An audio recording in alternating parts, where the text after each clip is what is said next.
Good morning, everybody. It's Saturday morning. I'd make another attempt at showing you the baby ducks. I don't know how well you can see them back there. They're on the pond.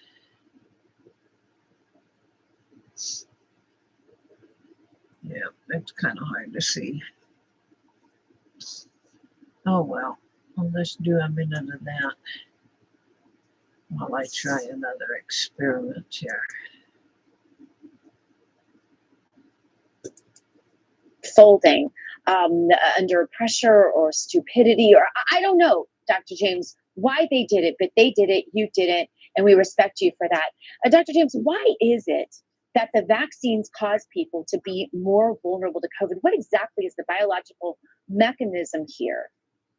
So there's several mechanisms that have been proposed, and it's probably a combination of different components of that. So one is the fact that the spike protein is directly toxic. It is inflammatory. It causes blood clots. We know that. And hold on, I want to pause it there.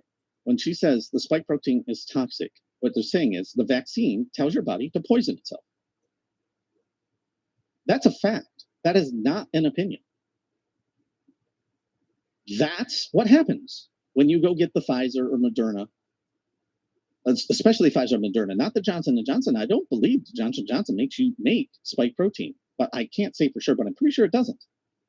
The Pfizer and Moderna does, because it's the mRNA technology, and I'm pretty sure the Johnson & Johnson was not. And Johnson & Johnson wasn't in on this money-making scheme. Pfizer and Moderna was, and that's why they blackballed, basically, and put horrible press on Johnson & Johnson and praised Pfizer and Moderna, because that's how they were going to make their money, the CDC. Anyways, the point is, we've known this. They've known this. I could go on, but let me go back to Dr. Molly James, because I've already talked a lot. it's irrefutable. The lipid nanoparticles itself, they go everywhere in the body. They accumulate in tissues. Lipid nanoparticles. I reported on this so long ago. I don't even know when it was, but it was a long time when we realized that the lipid nanoparticles are a fatty substance. I was one of the very first to report that, after Naomi Wolf, I think, kind of broke that story. But the fatty substances that the lipid nanoparticles are made of are actually toxic to your body.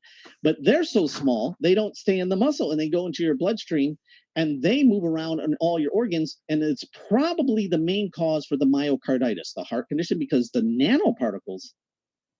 nanoparticles are hard, and they can scar your organs and tissues and damage them. Plus, your immune system might try to attack it and stuff, but I back to Molly James.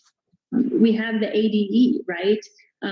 The antigen-dependent enhancement, antibody-dependent enhancement, where you actually make the simple viruses and bacteria more virulent by having the antibodies to this. And then there's original antigenic sin, where the vaccine is so focused in its antigen that the body overcreates antibodies to that one pathogen and that one antigen, but it can't make a diverse cross-section to that. So if the virus mutates, you lose any kind of immunity that you would have gained.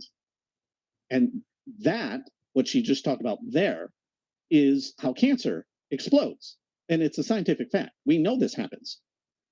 When we first were warning you this stuff, we couldn't give you the scientific facts other than studies. And we know that animal studies in the past have shown this, and we think this is what's going to happen.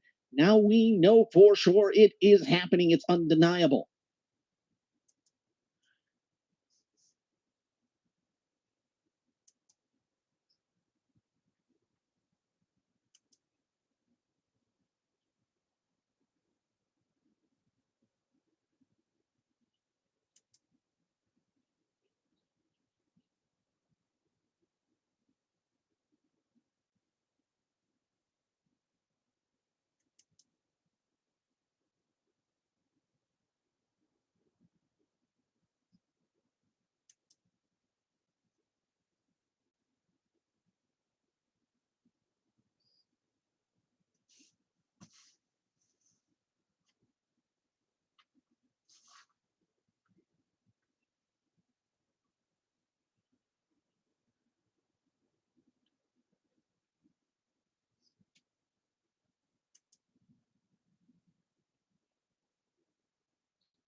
like I said, this is an experiment. I don't know exactly how things are turning out here. This is an experiment. I don't know exactly how things are turning out here. This is an experiment. I don't know exactly how things are turning out. This is an experiment. I don't know exactly